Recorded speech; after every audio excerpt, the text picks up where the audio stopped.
brought to you by Silver Pumps. Top quality और consistent performance के लिए सिर्फ सिल्वर पंप्स नाम याद रखना।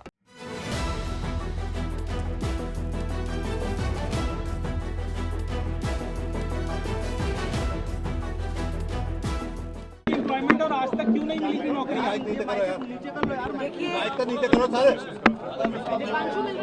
चौरासी से लेके अब तक जितने भी दंगों में लोगों का कत्लेआम हुआ, कभी पिछली सरकारों ने ना कांग्रेस के टाइम पे ना आम आदमी पार्टी के टाइम पे लोगों को उनके अधिकार मिले, किसी भी प्रकार का सहयोग उन परिवारों को दिया नहीं गया।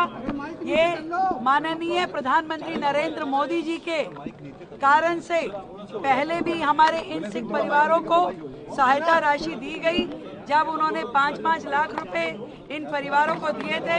और अब प्रधानमंत्री जी के मार्गदर्शन में ही दिल्ली सरकार ने 125 व्यक्तियों को जो सिख दंगों के दौरान मारे गए थे, उन परिवारों से हमने नौकरियां देने का कार्य पूरा किया है, और जिसमें से कई लोगों ने अब ज्वाइन भी कर लिया है।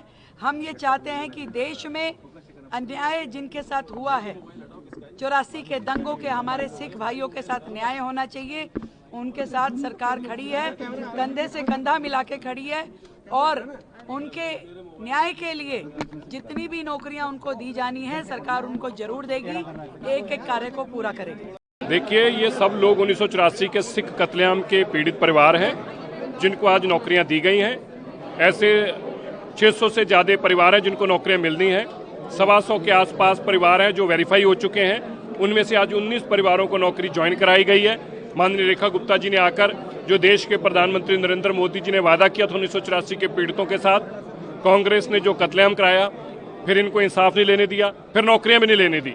लेकिन मोदी जी ने कहा था कि मैं ये संभव करूंगा, सारी जो प्रक्रिया होती है नौकरी की, चाहे वो एज क्राइटेरिया हो, चाहे वो एजुकेशन क्राइटेरिया हो, उसको खत्म करके इन लोगों को नौकरी गई है, जो कि असंभव था। लेकिन रेखा गुप्ता जी की सरकार ने उसको संभव करके दिखाया है, इसलिए माननीय रेखा गुप्ता जी का धन्यवाद करते हैं। आज 19 लोगों को ज्वाइनिंग करा दी गई है, बाकियों को भी जल्दी ज्वाइनिंग होती जाएगी जैसे जैसे मेडिकल आते जाएंगे। इससे पहले की सरकारों ने कभी ऐसा कोई इनिशिएटिव नहीं लिया इन लोगों क्योंकि कांग्रेस ने तो कत्लेआम कराया था। उसके बाद आम आदमी पार्टी जो थी वो कांग्रेस समर्थित थी, वो तो राहुल गांधी के और उनके इशारों पे सरकार चलाते थे, इसलिए वो भी नहीं देना चाहते थे। अब इसका हल क्या था? जब मोदी जी की सरकार आई तभी इन पे काम शुरू हुआ। अब दिल्ली में रेखा गुप्ता जी की सरकार आई तो इनको नौकरियों की ज्वाइनिंग हो गई। एम्प्लॉयमेंट का नेचर क्या है, मतलब अलग अलग है, किसी को किसी कैटेगरी में रखा गया, किसी को किसी कैटेगरी में रखा गया।